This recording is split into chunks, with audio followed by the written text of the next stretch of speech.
So what do we expect to happen with our 5 principles?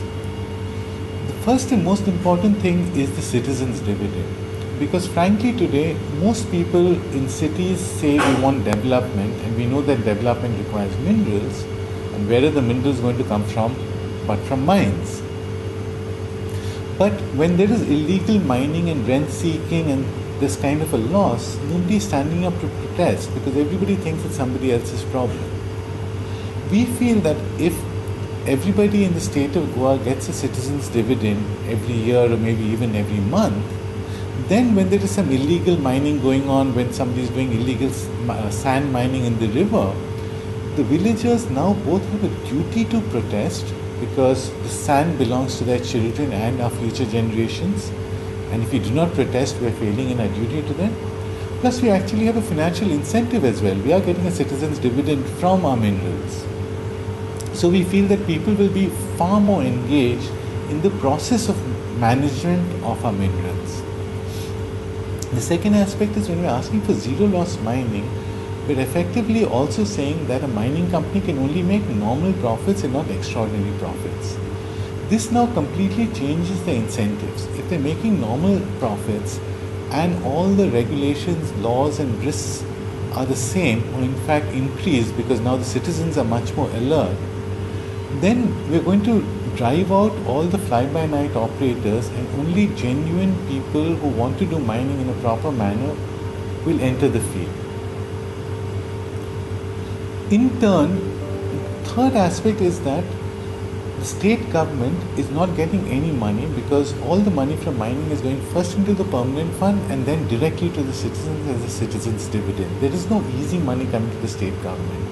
Now sure, there are many good things that a state government has to do, but let it justify it to its people that we need to build schools or we need to build hospitals or a bridge across the river.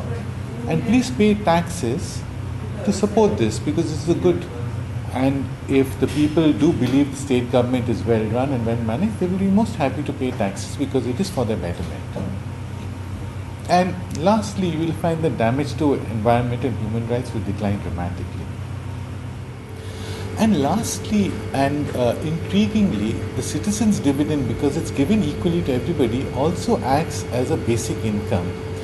And this has an enormous range of welfare benefits which are coming through. So let's talk about what are the kinds of benefits that a citizen's dividend gives people. There are 4 kinds of benefits of a citizen's dividend that have been identified. One is the basic welfare and capability benefits that come about. So it's been tested already that when you give people cash equally to everybody without distinction, you have a number of, and it could be very small amounts of cash, but you can see noticeably that things like child nutrition, school attendance, weight at birth, health improves, sanitation improves, economic activity picks up, people earn more, alcoholism drops, the socio-economic status of women, elderly, who have now their own source of income increases. There are other impacts also. The second broad range of category of impacts are equity impacts. Because if you give 100 rupees to somebody rich and or poor, or somebody in the disadvantaged categories of, whether it's woman, child, elderly, disabled, ill, Dalit, tribal, various kinds of disadvantaged people, they benefit much more from the same amount of money. So this has huge, tremendous equity impacts as well. And for instance, Alaska has been shown to be one of the most equal states in the US, and part of this is attributed to the permanent fund dividend that they have.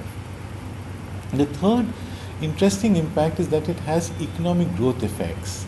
Because what happens is some people start saving this money and investing in little businesses or maybe paying off debts that they've had which have been preventing them from economic activity. In Madhya Pradesh, there was a very important pilot done, and some of the stunning examples were some people pooled their money, dug a pond, started fish cultivation, and suddenly they had a source of income and protein was available to the villagers.